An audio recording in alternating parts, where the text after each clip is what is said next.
கர்த்தருடைய பரிசுத்தமுள்ள நாமத்திற்கு ஸ்தோத்திரம். இன்றைய நாளின் கர்த்தருடைய வார்த்தையாக எரேமியா தீர்க்க தரிசன புஸ்தகம் 30வது அதிகாரம் 22வது வசனம். நீங்கள் என் ஜனமாய் இருப்பீர்கள், நான் உங்கள் தேவனாய் இருப்பேன். எனக்கு அருமையானவர்களே, இன்றைய நாளிலும் கர்த்தர் நமக்கு கொடுக்கிற வார்த்தை வாக்குத்தத்தம்.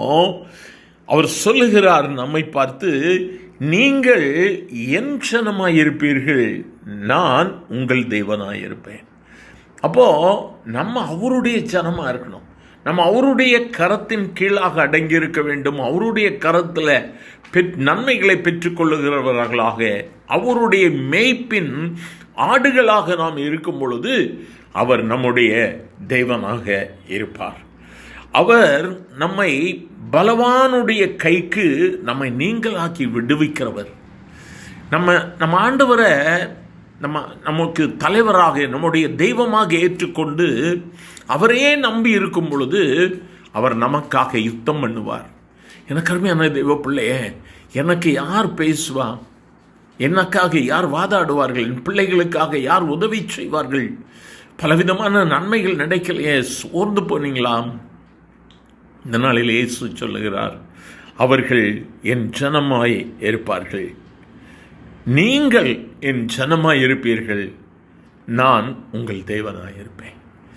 அருமையான ஒரு வார்த்தை, வாக்கு தத்தத்தோடு கூட கர்த்தர் தம்முடைய பிள்ளைகளோடு கூட பேசுகிறார். நீ என்னுடைய ஜனம், நான் உன்னுடைய தேவன். உன்னை கைவிடுவனா? உன்னுடைய பலவீனத்தோடு கூட நீ வாழ்வா நினைக்கிறியா? இன்னைக்கு கர்த்தர் சொல்ல, நான் உன் சிறையிருப்பை மாற்றுவேன், உன்னுடைய கண்ணீரை துடைப்பேன், உன்னுடைய வாழ்க்கையில் ஒரு புதிய அத்தியாயத்தை எழுதுவேன். என் ஆண்டவர் வாக்கு மாறாத தெய்வம். என் அருமையான தெய்வ பிள்ளையே, யாக்கோபின் சிறையிருப்பை மாற்றின என் ஆண்டவராகிய இயேசு இன்று தம்முடைய வல்லமையை வெளிப்படுத்தி கொண்டிருக்கிறார். உயிர்த்தெழுந்த என் ஆண்டவராகிய இயேசு இன்று உன் கண்ணீரை துடைக்கும்படியாய் உன் அருகில் இருக்கிறார். இந்த நாளில் என்னவோ பல தேவைகள் சந்திக்கப்படுமா? பல தடைகள் தாண்டி போக முடியுமா?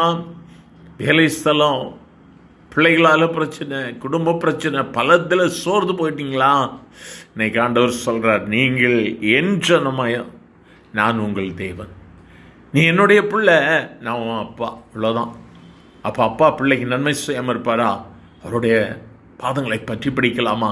எங்கள் ஆண்டவரை ஆசீர்வதிக்கப்பட்ட இந்த நல்ல காலை வேளைக்காக நன்றி. நீ என்னுடைய ஜனம் என்று சொல்லி இருக்கிறீரப்பா. நாங்கள் உங்கள் ஜனம் தான் ஆண்டவரே. அப்போ நாங்கள் உங்கள் ஜனம், நீங்கள் எங்கள் ஆண்டவர், எங்கள் தகப்பன், எங்கள் அப்பா, எங்களுடைய தேவன். நீர் எங்களுக்கு நன்மை செய்யாமல் யாருக்கு நன்மை செய்வீர்? கேட்கிற உம்முடைய பிள்ளைகள் ஒவ்வொருவரும் இப்பொழுது உம்முடைய பாதத்தை பற்றி பிடித்துக் கொண்டு இருக்கிறார்கள். ஆண்டவரே, உம்முடைய அற்புதத்தின் கரம் இறங்கட்டும் ஆண்டவரே.